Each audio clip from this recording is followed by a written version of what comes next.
everybody, hey guys, out there today. Welcome back to another episode of Halloween at the Manor. So this is going to be our haunt update video number 7. So the last couple of days I have been working in the walkthrough, and right now Vanessa and I have kind of a plan of what we want to do with the different areas in there, and I have been working on the one that's in the middle of the walkthrough. As a matter of fact, I just got back from Lowe's, and I did get some supplies for the back part of the walkthrough, and I'm going to be kind of working on that today. But what I'm going to do is I'm going to take you back to the walkthrough, kind of show you what I've done, and show you I did do like 2 projects. I guess it's 1 project for that area, so I'll show you that as well and how I did it. And right now I am fueled on coffee, protein powder, and pumpkin donuts. So I am all kinds of hopped up, and I'm ready to do some Halloween stuff. Plus, it is absolutely gorgeous here in Pennsylvania. It's like, it feels like fall today. It's like 70 degrees, cool breeze. It's awesome. So it's like perfect building Halloween stuff weather. So if you guys are interested, why don't you come along, let's check this one out, and let's get going. Then I started working on this middle area of the walkthrough, and just kind of, let's bear with me for this one. So as you can see, there is these planks on the walls, and of course cute little Mina. In this section here, Vanessa and I are going to make this a Jeepers Creepers area. Now, I know it really doesn't make sense. I mean, theoretically, he is a monster, and we don't really have a theme. And like I said, I keep coming back to this thing, monsters and mayhem. But in this area here, we're gonna have Jeepers Creepers. So a couple years ago, if you guys have been watching the channel for a while, I made a life-size Jeepers Creepers prop with the wings and everything, and I can take you down the basement and show you guys. But so he will probably take up this entire wall here. So when I think of Jeepers Creepers, I think of like barn, corn stalks, hay bales, things like that. So what we're gonna do is I just kind of randomly put these wooden planks on the wall. It kind of reminded me of like a dilapidated barn or something. And what we're going to do is, in areas where, you know, there's some like missing pieces, like in here, we're probably going to put corn stalks in there. I used to have access to corn stalks, however, I no longer do. So I know that if I go and buy corn stalks somewhere, like from a local farm, it's probably going to be a fortune. So I really don't want to spend a ton of money on something I'm just going to throw over the fence at the end of the year. So I'm just going to go out, buy some corn stalks, kind of put them in here. And then we're thinking about, you know, putting some hay bales down here and some jack-o'-lanterns, lit up jack-o'-lanterns. And also on here, on this wall and on this wall, I want to put up skeleton scarecrows. And I'm gonna see if I can use my corpse skeletons to make them, but if I can't, then I'll just go out and buy new ones and probably just lightly corpse them and then creep them up with like creepy cloth and stuff. But so there's going to be one there and one here. And then as far as other props go, probably right here we would put that that scarecrow that I made yesterday, or the last video that you guys saw. That's that 6-foot+ scarecrow that we have, and the Lowe's prop with the where the jack-o'-lantern covers the skull's head and it pops up. That was in the last video too. Probably put that somewhere here to have a jump scare. But that's kind of what this area is going to be. Like I said, I don't really know if it makes sense or not, but theoretically, technically, he's a monster.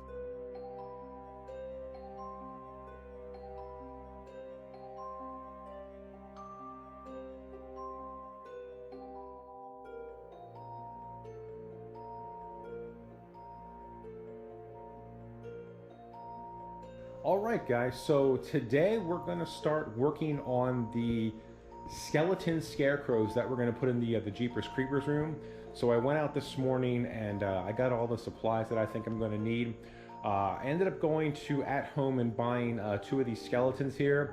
The reason why I picked these up is because they are almost like the Home Depot ultra posable ones. So as you can see here, you can put the arms out to the side, which is great. Now they're nowhere near the quality of those, but you know, that's exactly what I needed to make the scarecrows. So we got 2 of these. They are $29.99 each.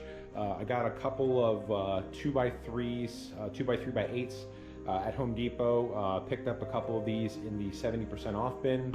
I am going to corpse these guys lightly. I don't think I'm going to fully corpse them, so I did get some plastic drop cloth, some stain, and of course I got the heat gun. So we're going to go ahead and go through this. If you guys have never corpsed before, we have several videos on the channel here of corpsing, but we'll kind of go over it as I do it. But yeah, why don't we go ahead and get started. The first thing we'll do is I am going to take the stain and rub it over the bodies to give them more of a bone look instead of like this almost white look that they have. So basically just kind of make them look more weathered. So that's the first thing that we're going to get to here. All right, guys, so here is the stain that I'm going to use for this. I got this over at Home Depot.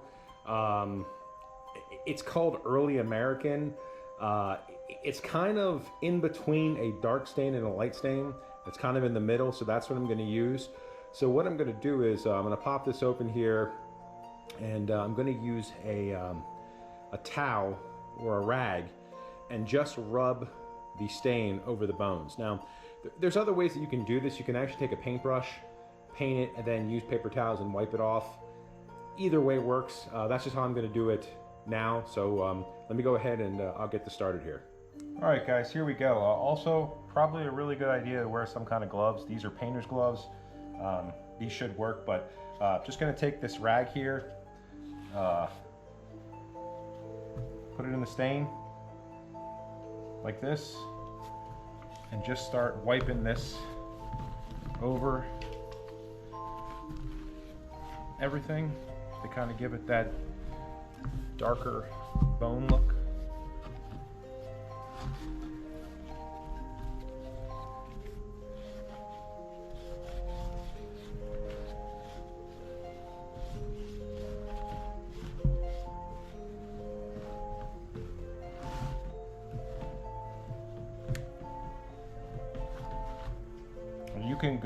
You can go as dark or as light as you want on this. It's completely up to you. All right, guys, so the part that the skeletons are going to hang from, I'll call it the cross. It sounds kind of weird, but this right here, this board here, this is a 2x3, and I cut it to 7 feet. So this is exactly how tall the walls are in the walkthrough. So this is going to go from the bottom of the panel to the top. And then the cross beam here, I cut this at 4 feet. What I did was I dropped this down to exactly 14 inches. I think this will give it a, the head will be like right here, and then the body is like 5 feet. So I think this should work out. So that's kind of how I made this. So the next thing we're going to do is I have the skeletons out in the driveway baking. I'm going to bring them in, put one of them on here, and kind of look and see what it looks like. All right, guys, so we have the skeleton on the crossbar here. I did put some I did have some twine from last year, and I also did screw in the skeleton to the wood here in the hands, the bone back here, the tailbone, and I also put some screws in the feet to hold them in, but I did put some twine around the hands, the wrists, and then even the neck area. So that's where we're at so far. So this thing is connected to this. So now what I'm going to do is I am going to start to corpse this lightly and kind of see what happens. I've never actually corpsed it while it was like this, so this might be fun. So let's start corpsing it and see what happens.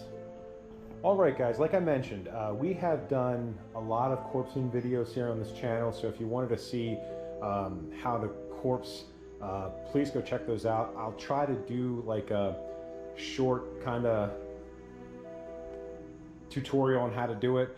But basically what we're going to do is we're going to take this plastic drop cloth here and we're going to cut it. And then we're just going to start laying it on the skeleton and basically just melting it into the plastic. And then once we have that like first layer, then we just kind of start building onto that. So I'm going to cut this drop cloth here, this plastic drop cloth, and we'll start on the rib cage and kind of go from there. All right, guys, so I got one of the skeletons here corpsed, and now I'm just gonna run the stain over it, and then what we'll do is we'll run the stain over all of the plastic here, and then we'll just wipe it away with either a paper towel or one of those garage cloths. But yeah, this is what this one looks like. So let me throw the stain on it, and let's see what it looks like. All right, guys. So we have the stain on the corpse skeleton here, and it's just kind of drying right now. And then I'm going to wipe it off. But yeah, I don't know if I like the stain color, but I guess it is what it is. Maybe I should have got something a little bit darker.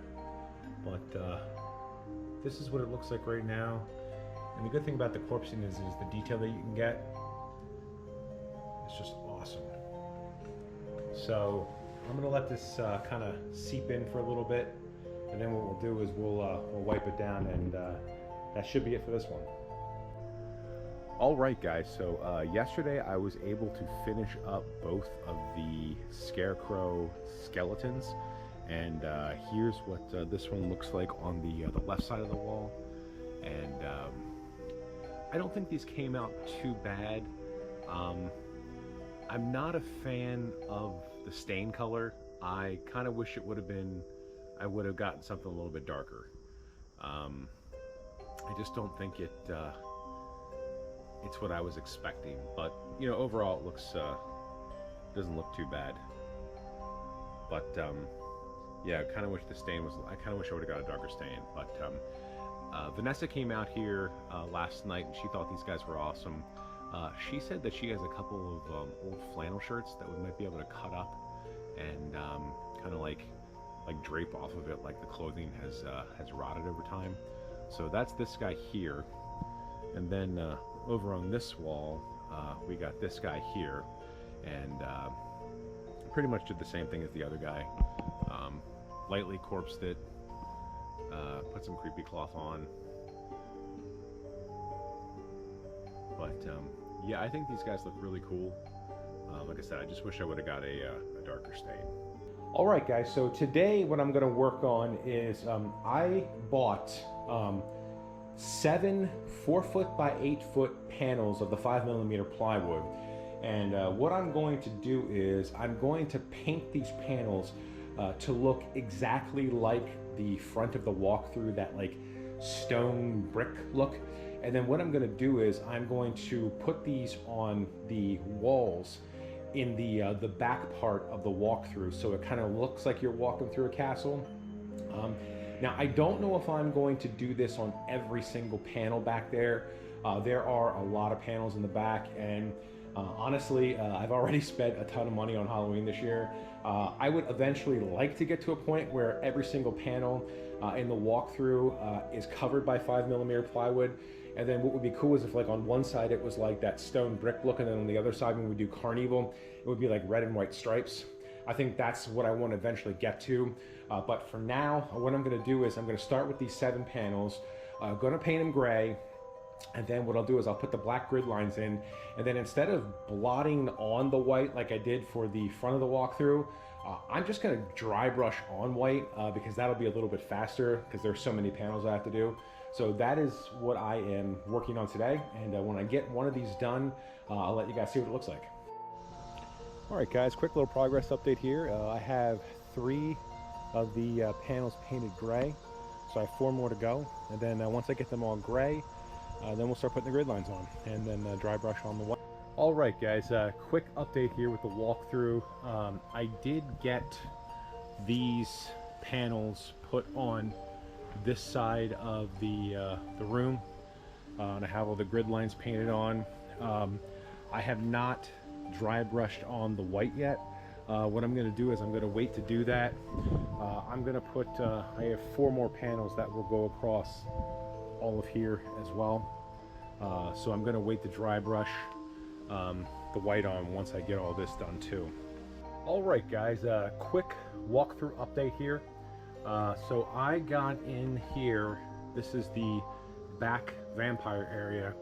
I have all of the walls in here up now.